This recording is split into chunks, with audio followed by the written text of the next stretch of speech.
Some crimes are so heartbreaking or shocking that they change laws, change society, or even earn the label crime of the century.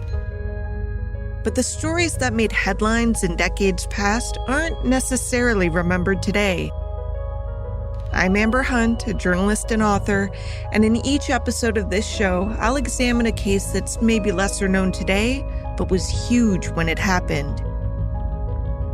This is Crimes of the Centuries.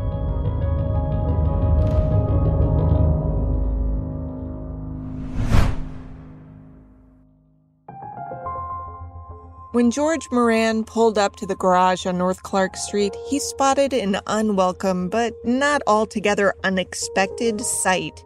Uniformed police officers were entering the building. It was an occupational hazard for Moran, who went by the street name Bugs, one of the many bootleggers in the country whose prominence and power had exploded with the so-called noble experiment of Prohibition. Moran had arrived a smidgen late for an illicit delivery, and as such was already a bit on edge, but when he spotted the cops, his late arrival seemed very lucky. Instead of waltzing in as planned, he held back, figuring he would wait out this temporary nuisance. He had no idea just how lucky he'd truly been.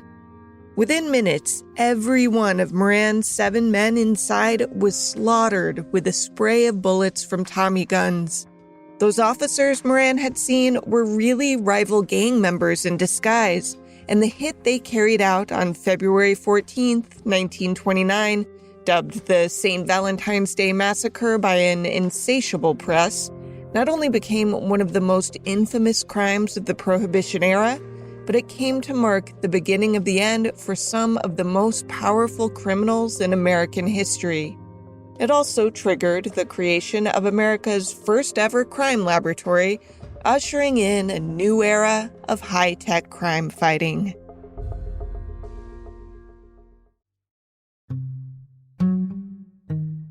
We've talked before in this series about the countless crimes born of Prohibition, and chances are, even if this series lived to 100 seasons old, we'd still have more cases to discuss. But this one's special, because few crimes can be so directly linked to the end of Prohibition as this one. The overall case, of course, began long before the date of the crime itself, and even long before Prohibition became law of the land in January of 1920. Maine had passed its first prohibition laws in 1846, and then went completely dry in 1851. Suffice it to say that things didn't end well in Maine, as in there were more saloons in the early 1900s than there had been when booze was outlawed. So it's tough to fathom in hindsight what about its dry spell made the rest of the country go, we should try that. But so it goes.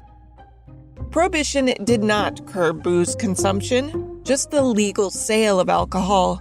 And while bootleggers prospered nationwide, as you might recall from the Season 2 two-parter we did on Cincinnati's George Remus, Chicago in particular was an ideal breeding ground for not just bootleggers, but the gang wars that inevitably went with it. Chicago was the perfect place for vice to flourish and kind of a center of commerce in a way for illicit activity for the same reason Chicago grew to begin with. It was in the center of everything. This is historian Tim Samuelson talking in a History Channel documentary. You had perfect transportation. You had the lake, you had the river, you had the railroads. For people passing through, Chicago had something to offer for everybody. Perhaps it might be your last time to have a really good time in a long time. Chicago's growth was another accelerant, by the way. The city grew from fewer than 5,000 residents in 1840 to 2.7 million in 1920, growing in rank from 92nd to 2nd in the nation in that 80-year span, according to Boston University data. The city had formed a police department in 1835, but it wasn't growing at remotely the same clip.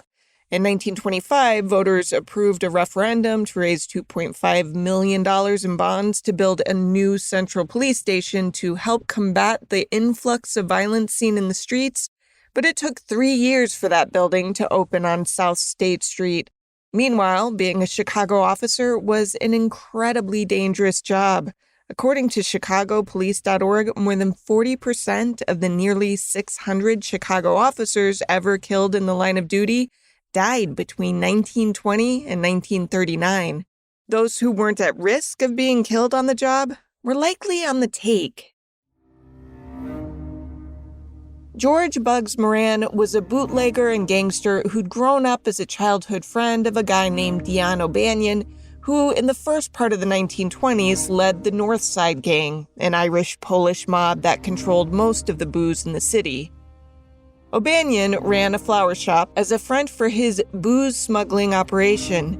He was reportedly in his peaceful shop on November 10th, 1924, when three men walked into the shop wearing heavy overcoats. According to a Miami news story, O'Banion greeted them with a casual, "Hello, boys," after which gunfire exploded from three revolvers.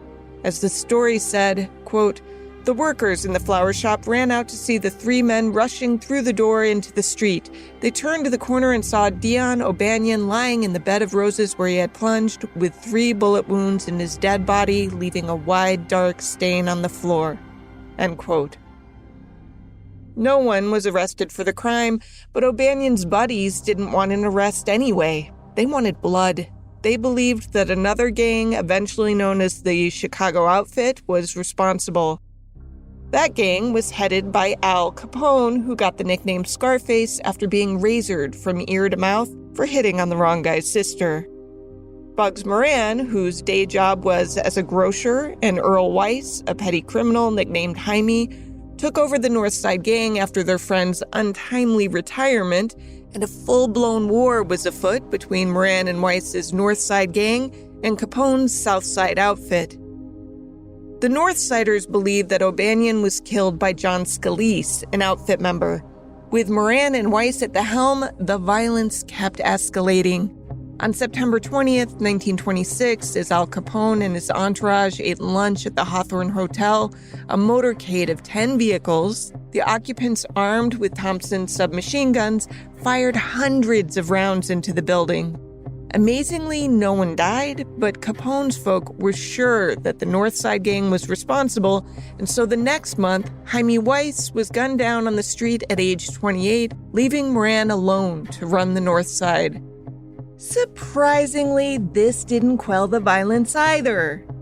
From a 1927 story by Arnie Swabeck of the Daily Worker, quote, "Every once in a while, Chicago is stirred by the heavy detonations from some outburst of its famous gang wars, from a pretended war of law and order upon the gangsters, or from some killings or bombings having alleged or actual Union connections. That the gangs of the Chicago underworld at times carry on active warfare against one another with modern implements is a well-known fact.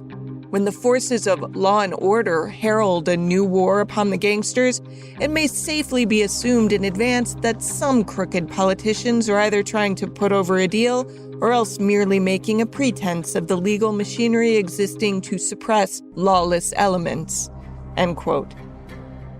This isn't a hindsight piece, to be clear. This was published in 1927, a story that basically says, not only is gang violence rampant here, but if you hear someone talking about putting a stop to things, don't get your hopes up, because they're probably just crooked Chicago politicians blowing hot wind. Get it? The Windy City? That's where the nickname came from.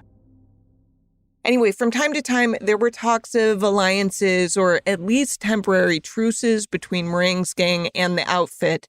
The alliances never lasted, however, often because criminals aren't the best at keeping their word, so even if Capone and Moran were content to bury the hatchet, that didn't mean that, say, Moran's sidekick, Giuseppe Joe Aiello, was in agreement. Aiello plotted several unsuccessful attempts to assassinate Capone, each of which failed, but he finally managed to kill one of Capone's right-hand men, a guy named Antonio Lombardo, with whom Aiello had once been a business partner before their relationship devolved into a deadly feud. Lombardo died September 7th, 1928, when he and his bodyguard were gunned down at the intersections of Madison and Dearborn Streets. Then another Capone ally was killed a few months after that. From a Simple History video, The North Side Gang had been connected to the murders of Antonio the Scourge Lombardo on September 7, 1928, and Pascalino Pazzi Lolordo on January 8, 1929. They were presidents of the Union Siciliana and close associates of Scarface. Pazzi's murder had been purported as a prelude to a planned assassination of Capone. This seems to have been the last straw for Capone, who'd apparently, not legally, but word on the street was, been responsible for the deaths of 2 North Side leaders at this point. He was, by all accounts, a tough character. He'd been born in January 1899 in Brooklyn, the fourth of 9 kids to parents who had immigrated from Italy in 1893. This guy was in gangs even when he was a child, serving in 2 so-called kid gangs, bands of delinquent children who would go around town committing petty crimes like vandalism.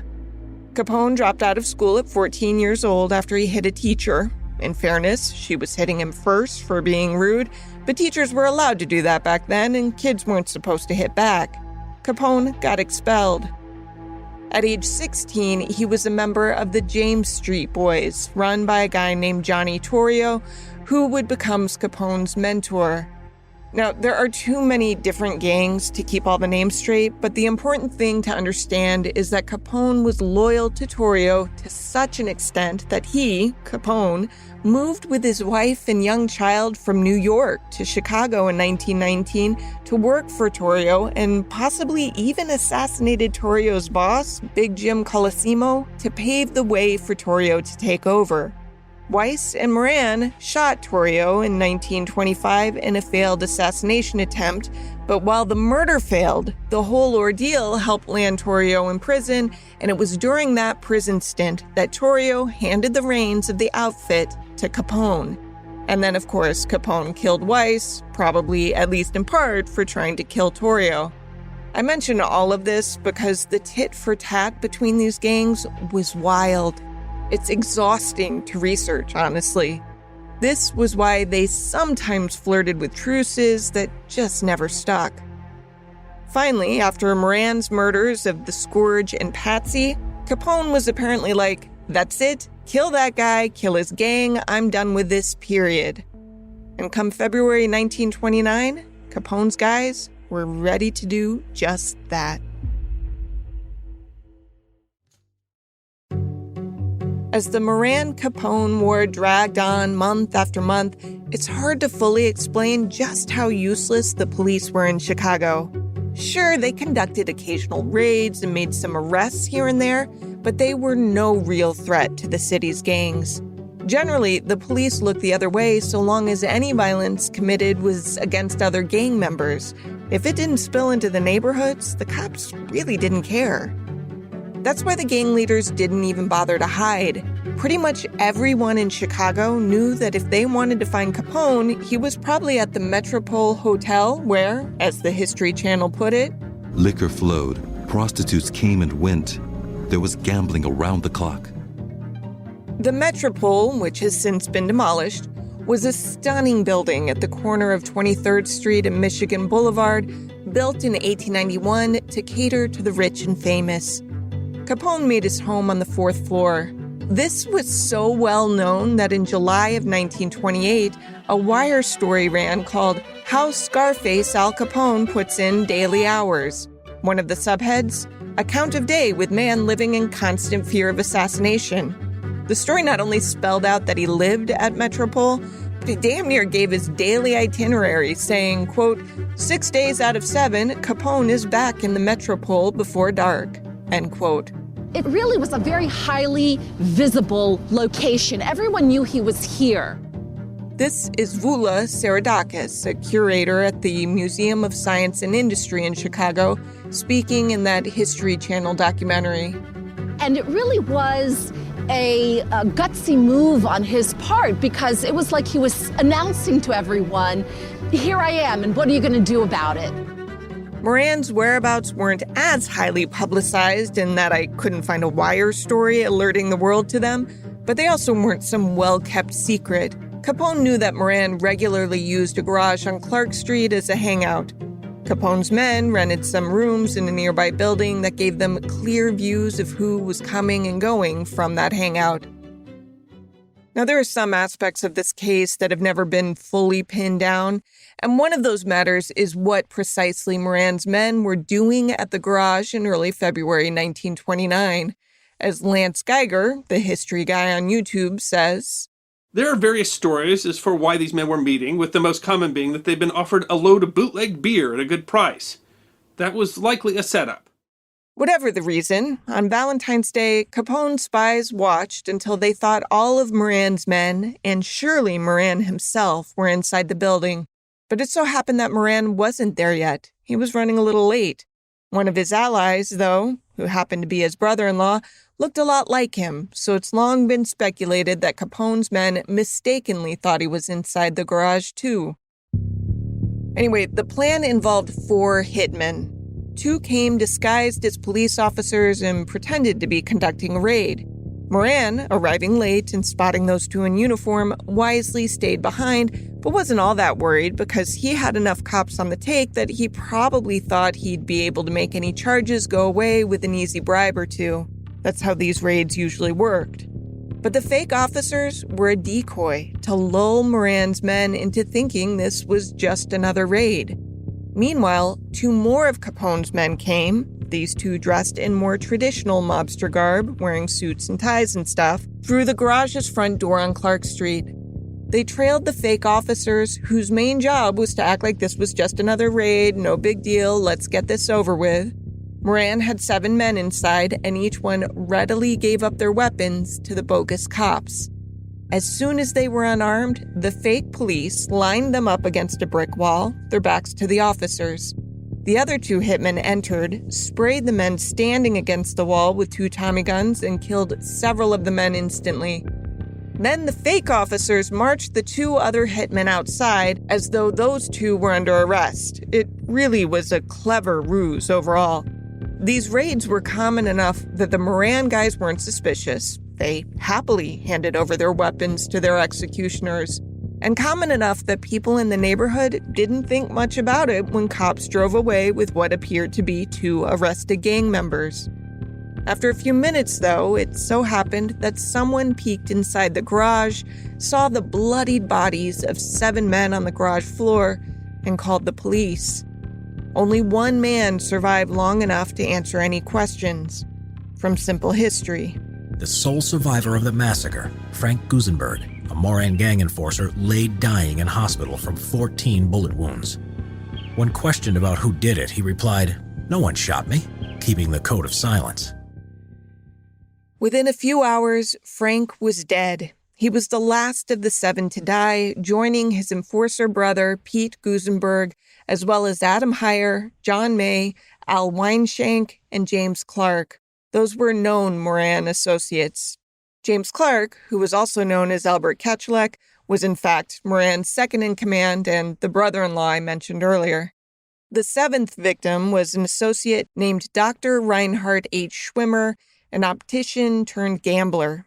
Now, as hardcore as this slang sounds, and was, I think it's fair to say Capone was not expecting it to resonate as much as it ultimately did.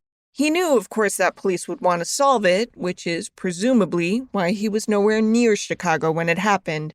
Capone was in Florida with an airtight alibi. The only way anyone would link him to the hit was if one of his own guys turned on him, and, as you heard, even the last victim didn't give up any info on his own deathbed. That's how strong the no-snitch culture was. With Capone out of state, he was guaranteed to get away with whatever role he played in this hit. But this massacre went far beyond business as usual. It didn't just rile the police. It riled residents. Newspapers ran images of the dead bodies in their pages in the days after the shooting, and those pictures were downright horrifying. The Chicago Daily News ran a huge headline that read, "Massacre 7 of Moran Gang," 2 subheads, "Killing scene too gruesome for onlookers," and "Victims are lined against wall, 1 volley kills all." Capone's outfit had meant for this hit to be a turning point in his war with Moran, but it was a turning point for far more than that. News of the massacre sparked a national outcry to take down the mob and put an end to Prohibition, which was fueling gang violence across the country. That was from a video posted by the Mob Museum. The outfit's plan had been for the big hit to finally consolidate its power. That's not what happened. This was a wake-up call for the entire country. The noble experiment had failed. Society's ills hadn't been cured by the curbing of booze. If anything, they'd gotten worse. Chicago city leadership had to respond. While the Chicago Police Detectives Bureau started their investigation, the Cook County State's Attorney, suspecting that the police may be involved, also started an independent investigation. Meanwhile, the Cook County coroner, Dr. Herman Bundesen, impaneled a blue ribbon commission to investigate the case. Thus, 3 different investigations were going at the same time. Up until this point, the mob murders had largely been glossed over, which is likely what Capone and his cronies had expected would happen this time around too. But actually, the opposite happened.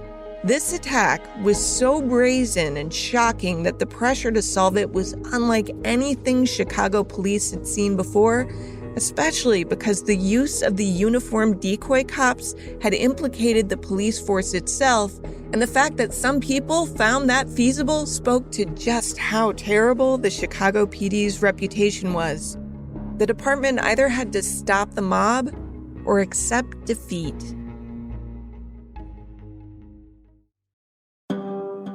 As sure as Chicago police were that Al Capone was behind the St. Valentine's Day massacre, they didn't have proof. Capone had been in Florida, and no one was willing to finger him as the slaying's mastermind. Forensic scientists were just beginning to study ballistics, or the science of projectiles and firearms, so Coroner Bunsen set out to analyze the dozens of bullets that had lodged in and near the brick wall where the 7 mobsters were gunned down. Bundesen had been careful. Before the bodies were taken to the morgue, Bundesen ordered that dozens of photographs be taken and that all shells, bullets, and bullet fragments be gathered and preserved. They were carefully cataloged and placed in sealed envelopes to protect the evidence. Bunsen then tapped a scientist named Calvin Goddard for help. Goddard, who'd been born in 1891, had grown up fascinated by firearms, which, as he reached adulthood, merged with his scientific bent to lead to huge advancements in the field of firearms examination. Working with other scientists, he helped create a comprehensive firearms database and also developed a microscope that allowed him to examine the characteristics left by furling, firing pins, extractors, and breech faces on 2 bullets or cartridge cases at one time. And this is what you've seen 5,000 times on Forensic Files or other crime shows when a scientist peers through a microscope to compare grooves and lands.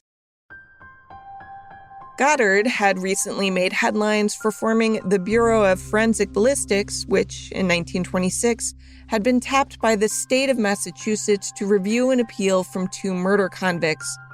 Using the techniques that he'd helped fine-tune, he compared the firearms evidence, the results of which were cited in upholding the conviction. Now, Bunsen asked for Goddard to compare the ballistics in the Valentine's massacre with weapons retrieved from the Chicago police to see if any matched up.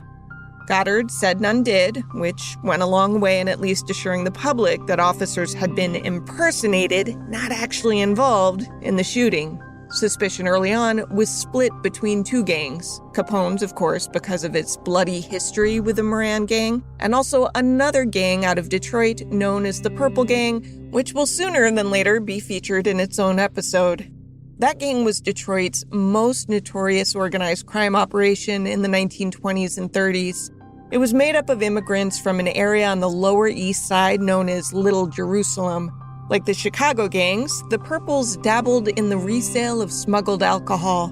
They were loosely aligned with Capone, supplying the outfit with old log cabin whiskey hijacked off the Detroit River. It's possible that a few members of the Purple Gang did help Capone's crew in the slaying, but if so, historians generally agree their role was peripheral, probably as lookouts helping to case things out beforehand. Regardless, that the Purple Gang was initially suspected matters, because it diverted attention away from Capone's gang long enough for the latter to destroy some important evidence that would have been handy if anyone was to face trial in the massacre. For example, 8 days after Valentine's Day, on February 22, a 1927 Cadillac sedan, disassembled and partially burnt, was found in a garage fire on Wood Street. This was the car used by the murderers. The engine number was traced to a Michigan Avenue dealer who had sold the car to a James Morton of Los Angeles, while the burned garage was rented by someone named Frank Rogers. These were eventually deemed aliases, but some cross-referencing of addresses led investigators to someone with ties to both the outfit and the Purple Gang. After some alibi checking, police began to form a theory. They believed that a guy called Jack Machine Gun McGurn was the shooter in the case.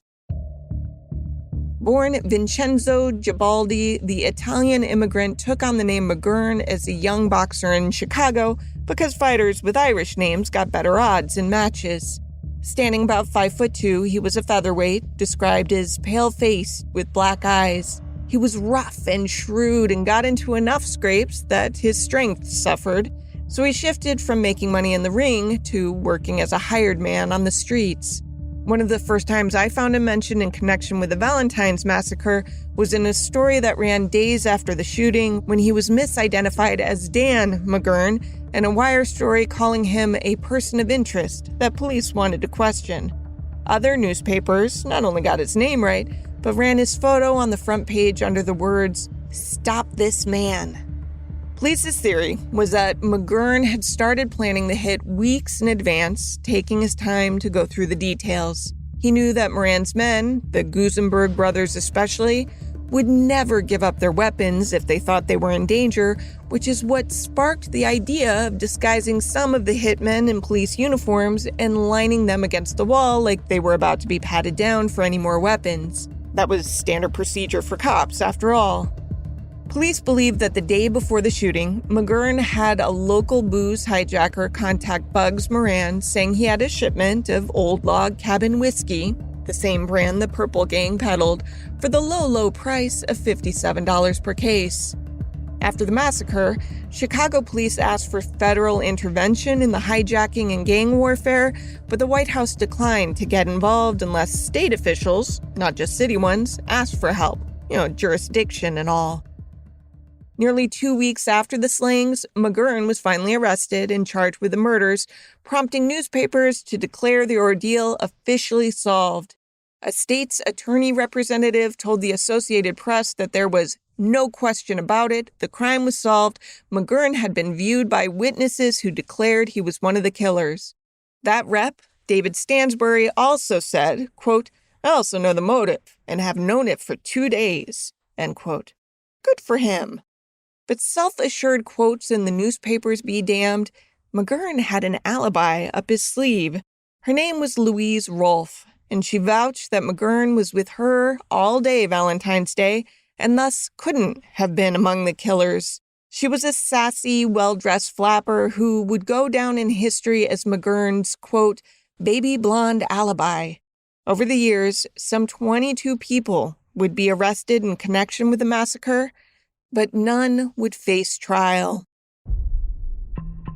Finally, after one embarrassing defeat after another, feds would finally get involved with an IRS investigation into Capone and the dispatch of Bureau of Prohibition agent Elliot Ness to the city. Ness, who was still in his 20s, had started working the Prohibition beat a few years earlier, but shifted his focus to Chicago, and thus to Capone, in the wake of the St. Valentine's Day massacre. Ness had formed his famous group of so-called untouchables, a posse of agents known for their refusal to entertain bribes, which is what had kept local police at bay for so long. Ness had gained fame for some creative busts, like the time in 1927 when he and a colleague pretended to be Kentucky colonels who owned some racing stables and had come to Chicago to supposedly watch races, and then actually joined some 15 agents in raiding 4 bootlegging establishments simultaneously. While Ness was never unleashed to tackle the Valentine's massacre directly, he became a huge pain in Capone's ass, costing the mob millions and eventually ensuring Capone was convicted of several counts of tax evasion. He was sentenced to 11 years in prison and $50,000 in fines and court costs. You might remember that while he was awaiting sentencing, Capone had offered to help aviator Charles Lindbergh search for his kidnapped son if only Lindy could help him avoid that prison stint. Lindbergh passed, and Capone entered the Atlanta Penitentiary in May 1932. 2 years later, he was transferred to the then-new Alcatraz facility. In November of 1939, suffering from the general deterioration of paresis, a late stage of syphilis, he was released and sent to a Baltimore hospital. Later, he retired to his Florida estate, where he died from cardiac arrest in 1947, a powerless recluse. The feds did take a couple of stabs at solving the massacre over the years, but it just never panned out. From a simple history. The FBI arrested a small-time criminal called Byron Bolton in a shootout. Under interrogation, he tried to turn informant and claimed he knew what happened at the St. Valentine's Day massacre, but his story was full of inconsistencies compared to the known facts. The FBI therefore took no further action, and the massacre is still classed as an unsolved crime. That 1935 shootout, by the way, involved the Barker Karpis gang, which is a case we discussed in Season 1. Feel free to go back and check that out. Bolton's first name is sometimes Byron, sometimes Brian, in contemporary news sources, by the way. Regardless, he was known to be a machine gunner for the Barker Karpis gang, who ultimately testified against that crew and tried to further save his hide at the time by supposedly offering what he knew about the Valentine's massacre. I don't know if the supposed inconsistencies mentioned above were real inconsistencies or just details that the feds had decided they already knew and thus they chose not to believe him. But either way, Bolton also died a recluse in 2018, taking with him whatever he knew. Bugs Moran was declared one of the luckiest men after his narrow escape from death in 1929. But his power began to evaporate soon after, and then disappeared altogether when Prohibition was repealed. He wasn't one to forgive and forget, however, and is generally credited with the retribution killing of Jack Machine Gun McGurn, who died 7 years and a few hours after the massacre. As the Associated Press reported on February 15, 1936, quote, Dapper Machine Gun Jack McGurn, former Capone gangster, today received a comic Valentine and 2 shots in the back of the head, killing him in much the same fashion as 7 George Bugs Moran gangsters died 7 years ago in the bloody St. Valentine's Day massacre of which he was accused. The gangster's death came with the same dramatic suddenness as did the massacre of the Moran men. While McGurn and 2 unidentified companions sat in a second-floor bowling alley at 805 Milwaukee Avenue on the near northwest side awaiting their turn, 2 men entered the place and ordered, "Stick 'em up, stand where you are." McGurn, his back to the men, stood erect. Without another word, the pair opened fire with .45 caliber pistols. End quote. As for Moran, he drifted into petty crimes, ending his days in prison for bank robberies before dying of lung cancer in 1957. Prohibition was officially repealed December 5, 1933, and when that era of American history is revisited, the St. Valentine's Day massacre is invariably cited as proof that the banning of booze brought unnecessary gang violence to otherwise safe neighborhoods. Because while crime was rampant during this era, little can sum up just how ugly everything got better than the story of 7 unarmed men executed against a brick wall by a barrage of machine gun bullets.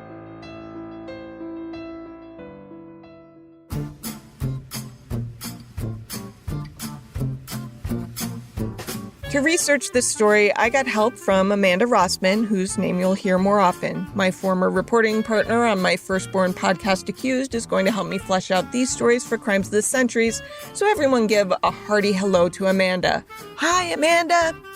We mostly relied on contemporary news accounts, though documentaries by the History Channel, Simple History, and the Mob Museum were also helpful.